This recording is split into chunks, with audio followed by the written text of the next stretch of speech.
Have you ever sent a text to the wrong person and felt your heart drop into your stomach? Now imagine that text was, "I miss you," and the recipient was your boss. That's exactly what happened to Mark Collins, a single father struggling to balance work, parenting, and the crushing weight of loneliness after losing his wife.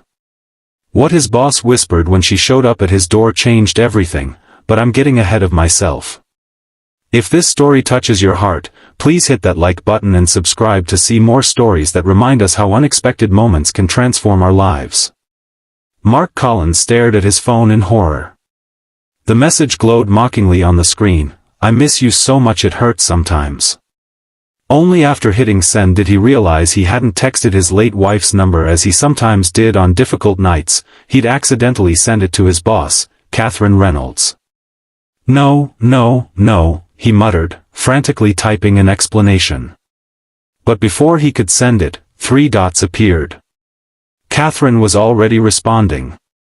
Mark threw the phone onto the couch as if it had burned him and buried his face in his hands. At 36, Mark had been a widower for 2 years.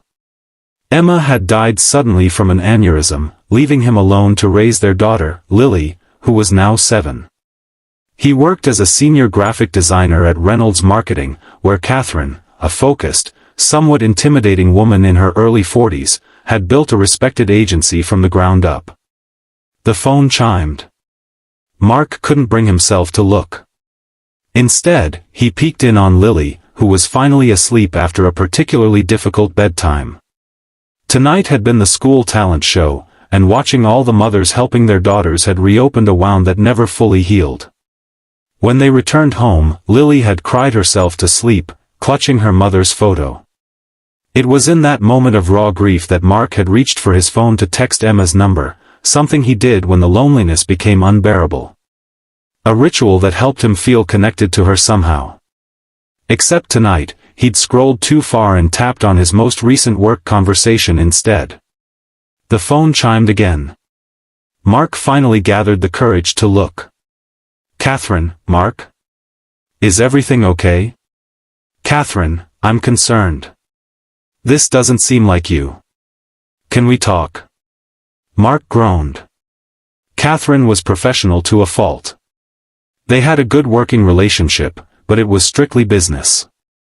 She valued his design work and had been understanding about his situation as a single parent, allowing him flexible hours when needed. But they weren't friends. They certainly weren't close enough for late-night confessional texts. He typed quickly, "I am so sorry, Catherine. That message was not meant for you. Please ignore it. See you Monday." Her response came immediately, "Who was it meant for?" Mark hesitated. The truth was embarrassing, but lying would only make things worse. "My wife's old number. Sometimes I still text it. Tonight was rough with Lily. Again, I apologize for the mistake." 3 dots appeared, disappeared, then appeared again. Finally, "No need to apologize. Get some rest, Mark." He exhaled with relief. Crisis averted. Catherine was nothing if not professional. By Monday, this would be forgotten. But at 10:30 the next morning, Saturday, his doorbell rang. Mark opened the door, Lily's half-assembled science project forgotten behind him, to find Catherine Reynolds standing on his porch. She wore jeans and a casual sweater instead of her usual tailored suits, her dark hair loose around her shoulders instead of pulled back in its typical severe bun. "Catherine," he stammered. "What are you?" "I brought coffee," she said, holding up a carrier with 2 cups. "And hot chocolate." She nodded toward Lily, who had appeared curiously behind her father. Before Mark could respond, Lily piped up. "Are you Daddy's boss? The one who makes him work late sometimes?" Catherine's expression softened as she knelt to Lily's level. "I am. And I'm sorry about that. Maybe I can help with whatever you're working on to make up for it." Lily's face lit up. "We're building a solar system. Daddy's not very good at the rings on Saturn." "Well, it just so happens that Saturn's rings are my specialty," Catherine said with a wink. Mark stood frozen, unable to process what was happening. Catherine Reynolds, the woman who struck fear into the hearts of marketing executives across the city, who never mixed business with personal life, was in his living room on a Saturday morning, offering to help his daughter with her science project. "You really don't have to do this," he said quietly as Lily dragged Catherine toward the kitchen table covered in styrofoam balls and paint. Catherine paused, turning to face him. "I know," she said simply. Then, lowering her voice, she added, "Everyone needs someone sometimes, Mark. Even if it's just to help with Saturn's rings." For the next 2 hours, Mark watched in amazement as his intimidating boss helped his daughter create a solar system. Catherine was patient, funny, and surprisingly knowledgeable about astronomy. Lily was enchanted, hanging on her every word.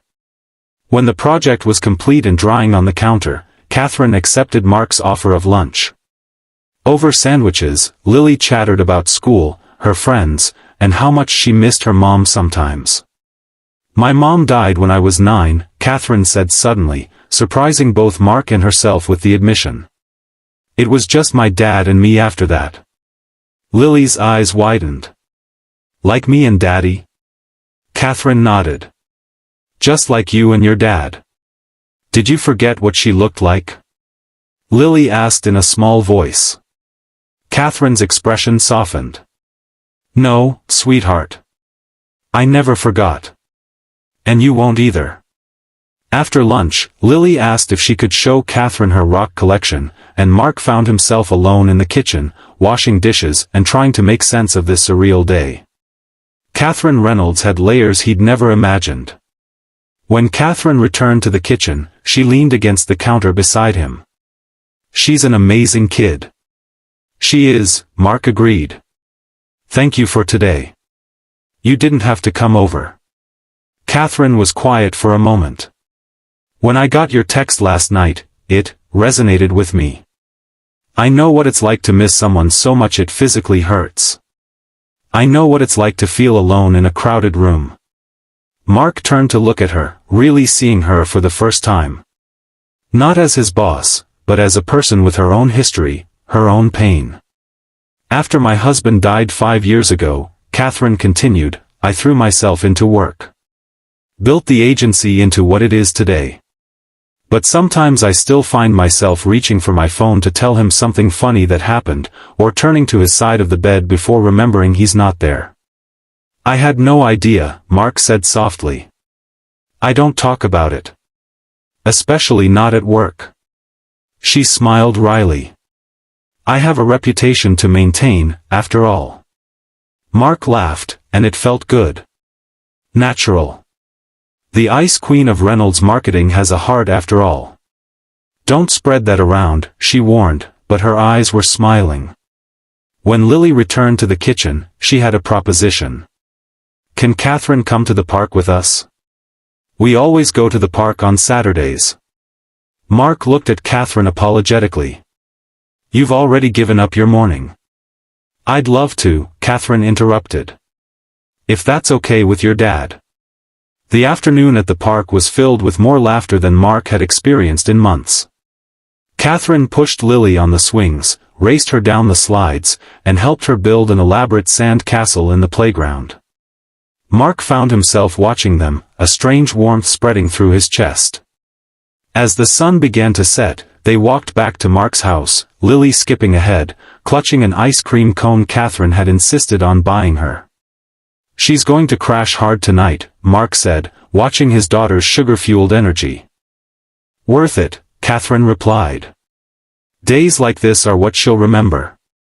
When they reached the house, Lily threw her arms around Catherine's waist. "Will you come back tomorrow? We're going to Grandma's for dinner, but you could come too." Catherine glanced at Mark, who shrugged helplessly. "That's very sweet, Lily, but I don't want to intrude on family time."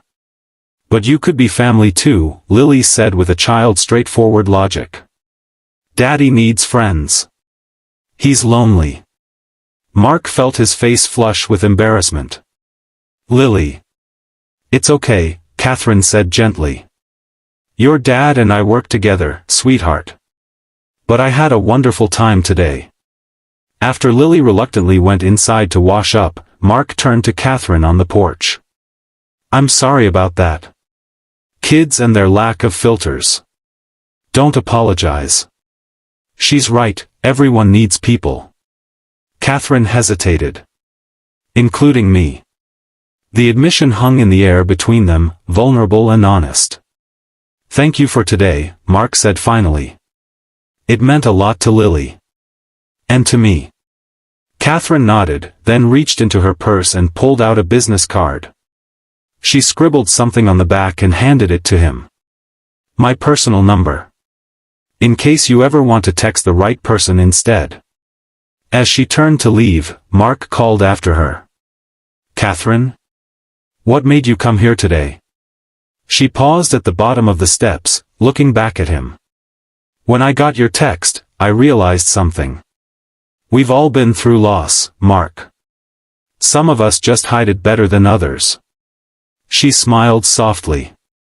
And sometimes the universe sends us exactly what we need, even if it comes in the form of a misdirected text message. With that, she walked to her car, leaving Mark standing on the porch, the business card warm in his hand. That night, after Lily was asleep, Mark sat on his couch staring at Catherine's card.